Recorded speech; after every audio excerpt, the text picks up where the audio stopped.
Hello guys, welcome back to time for greatness. Exams ഒക്കെ ആരംഭിക്കാൻ ഇനി കുറച്ച് സമയം പോലും ബാക്കിയില്ലല്ലേ? എങ്കിലും പലരും പഠിച്ചു പോലും തുടങ്ങിയിട്ടുണ്ടാവണമെന്നില്ല. പരീക്ഷയുടെ തലേ ദിവസം ഇരുന്ന് കഷ്ടപ്പെട്ട് പഠിച്ച് ജസ്റ്റ് പാസ്സാവണമെന്ന ചിന്തയിലായിരിക്കും മിക്കവരും ഉള്ളത്. അതിനാൽ അതിനേക്കാൾ ഈസി ആയിട്ട് കുറച്ച് മാത്രം പഠിച്ച് കൂടുതൽ മാർക്കോടുകൂടി പാസ്സാവാൻ സഹായിക്കുന്ന ചില ന്യൂറോ സയൻസ് ട്രിക്കുകളായിട്ടാണ് ഇന്ന് ഞാൻ എത്തിയിരിക്കുന്നത്. ഇവിടെ നമ്മൾ ചെയ്യാൻ പോകുന്നത് ഫോക്കസ് വർദ്ധിപ്പിക്കുക എന്നതാണ്. അതുകൊണ്ട് തന്നെ പഠിക്കാൻ വേണ്ടി മാത്രമല്ല, ഈ വീഡിയോയിൽ പറയുന്ന കാര്യങ്ങൾ നിങ്ങൾക്ക് ലൈഫിൽ കൊണ്ടുവരാൻ കഴിഞ്ഞാൽ ജീവിതത്തിലെ എല്ലാ മേഖലയിലും മുന്നിലെത്താൻ നിങ്ങൾക്ക് നിഷ്പ്രയാസം കഴിയും.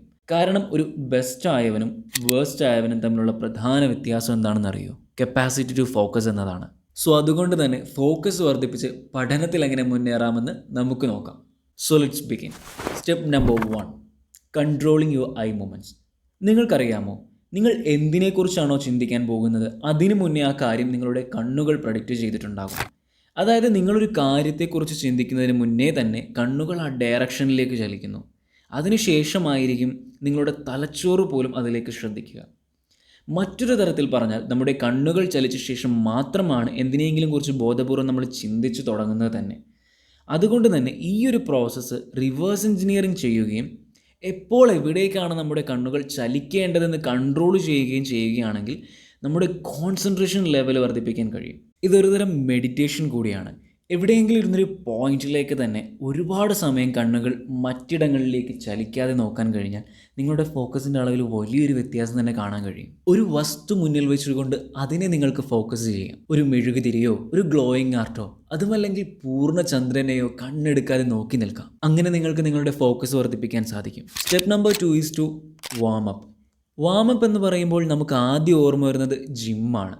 കാരണം ജിമ്മിൽ പ്രവേശിച്ച ഉടനെ തന്നെ ആരും 50 കിലോ വെയിറ്റ് ലിഫ്റ്റ് ചെയ്യാൻ തുടങ്ങുകയില്ല. ആദ്യം ബോഡി ഒന്ന് സ്ട്രെച്ചൊക്കെ ചെയ്ത് കുറച്ച് വാമപ്പ് എക്സസൈസുകളൊക്കെ ചെയ്ത ശേഷം മാത്രമായിരിക്കും വെയിറ്റ് ലിഫ്റ്റ് ചെയ്യാൻ ആരംഭിക്കുന്നത്. ഇവിടെ വാമപ്പ് ചെയ്യുമ്പോൾ സംഭവിക്കുന്ന എന്താണെന്ന് വെച്ച് കഴിഞ്ഞാൽ, നമ്മൾ ബോഡിയോട് പറയുകയാണ് എക്സസൈസ് ആരംഭിക്കാൻ പോവുകയാണെന്നുള്ളത്. ഇതുപോലെ തന്നെ ആയിരിക്കണം നിങ്ങൾ പഠിക്കാനിരിക്കുമ്പോഴും. ആദ്യത്തെ ഒരു 2 മിനിറ്റ് നിങ്ങൾക്ക് ബ്രെയിനിനെ ഒന്ന് കാം ഡൗൺ ചെയ്യാൻ അനുവദിക്കുക. ശേഷം ബ്രെയിനിനോട് പറയുക, ഇനി പഠിക്കാനുള്ള സമയമാണ്, അതിൽ മാത്രമേ ഫോക്കസ് ചെയ്യേണ്ടതുള്ളൂ എന്ന്. ഇങ്ങനെ ചെയ്യുമ്പോൾ നിങ്ങളുടെ ബ്രെയിൻ എക്സ്പ്ലോറേറ്ററി ഫേസിൽ നിന്നും കോൺസെൻട്രേറ്റിംഗ് ഫേസിലോട്ട് മാറുകയാണ്. എക്സ്പ്ലോറേറ്ററി ഫേസ് എന്ന് വെച്ച് കഴിഞ്ഞാൽ നമ്മുടെ ബ്രെയിൻ കോൺസ്റ്റൻ്റായി ഇൻട്രസ്റ്റിംഗ് ആയ കാര്യങ്ങൾക്ക് വേണ്ടി സെർച്ച് ചെയ്തുകൊണ്ടിരിക്കുന്നതാണ്. ഇനി ഈ കാം ഡൗണിങ് സ്റ്റേജിൽ നിങ്ങൾക്ക് ഡീപ്പ് ബ്രെത്ത് എടുക്കാവുന്നതാണ്. ഇങ്ങനെ ചെയ്യുമ്പോൾ പെട്ടെന്ന് തന്നെ നിങ്ങളുടെ എക്സ്പ്ലോറേറ്ററി ഫേസിൽ നിന്നും കോൺസെൻട്രേഷൻ ഫേസിലോട്ട് വരാൻ സാധിക്കുന്നതാണ്. കൂടാതെ പഠിക്കാനിരിക്കുമ്പോൾ എപ്പോഴും കുറച്ച് സാധനങ്ങൾ മാത്രം ഉപയോഗിക്കാൻ ശ്രമിക്കുക. ഉദാഹരണത്തിന് പെൻ, അത്യാവശ്യമായ പുസ്തകങ്ങൾ എന്നിവ മാത്രം ടേബിളിൽ വെക്കുക.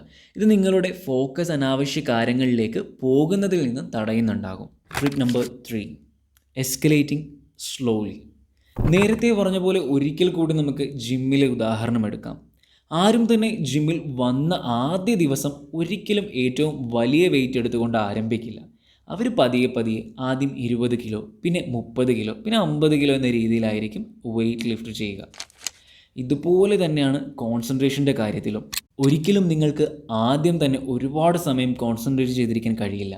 മറ്റൊരാൾ 1 മണിക്കൂർ എന്തെങ്കിലും ഒരു കാര്യത്തിൽ കോൺസെൻട്രേറ്റ് ചെയ്യുന്നുണ്ടെന്ന് കരുതി നിങ്ങൾക്കതുപോലെ കഴിയണമെന്നില്ല. അവർക്കത് സാധിക്കാൻ കാരണം അവർ മുമ്പ് എപ്പോഴെങ്കിലും 1 മിനിറ്റ് കോൺസെൻട്രേറ്റ് ചെയ്ത് തുടങ്ങിയത് കൊണ്ടായിരിക്കാം. സോ നിങ്ങൾ മനസ്സിലാക്കേണ്ടത് ഇത്ര മാത്രമാണ്: കോൺസെൻട്രേഷൻ ഒരിക്കലും ഒരു രാത്രി കൊണ്ട് നേടിയെടുക്കാൻ കഴിയുന്ന ഒന്നല്ല. ഒരുപാട് സമയം കോൺസെൻട്രേറ്റ് ചെയ്യാൻ കഴിയണം എന്നുണ്ടെങ്കിൽ ഒരുപാട് സമയം നിങ്ങൾ കാത്തിരിക്കേണ്ടതുണ്ട്. ഇനി ഞാൻ മറ്റൊരു കാര്യം പറയട്ടെ. ഒരു മോട്ടിവേഷൻ വീഡിയോ കണ്ടതുകൊണ്ട് നമ്മുടെ ജീവിതത്തിന് വലിയ മാറ്റങ്ങളൊന്നും സംഭവിക്കണമെന്നില്ല. നമ്മുടെ ബോഡിയിൽ ചേഞ്ച് കാണണമെങ്കിൽ അതിന് വേണ്ടിയിട്ട് വർക്കൗട്ട് ചെയ്യണം. അതും 5-10 ദിവസം കൊണ്ടൊന്നും മാറ്റം കാണില്ലല്ലോ. അതേപോലെ നമ്മുടെ മനസ്സിനും മാറ്റം കണ്ടുവരാൻ സമയം കൊടുക്കേണ്ടതുണ്ട്.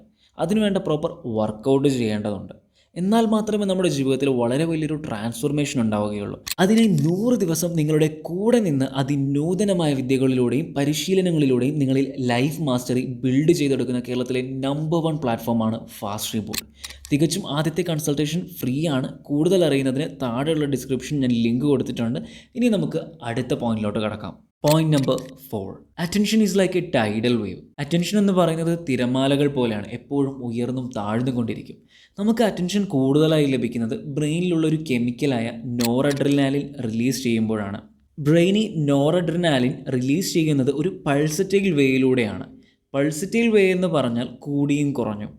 ഇതിൽ നിന്ന് നമ്മൾ മനസ്സിലാക്കേണ്ട എന്താണെന്ന് വെച്ച് കഴിഞ്ഞാൽ, നമ്മൾ ഒരുപാട് സമയം അൺലിമിറ്റഡ് ആയിട്ട് കോൺസെൻട്രേറ്റ് ചെയ്യാൻ കഴിയാതെ ഇരിക്കുന്നത് നമ്മുടെ തെറ്റല്ല, മറിച്ച് അതൊരു ബയോളജി പ്രക്രിയയാണ്. സോ കോൺസെൻട്രേഷൻ കുറഞ്ഞു എന്ന് നിങ്ങൾക്ക് തോന്നുമ്പോൾ ബ്രേക്ക് എടുക്കാൻ മടിക്കേണ്ടതില്ല. ഇവിടെ മനസ്സിലാക്കേണ്ട മറ്റൊരു കാര്യം, ഓരോരുത്തരുടെ വേവും ഡിഫറെൻ്റ് ആണ്.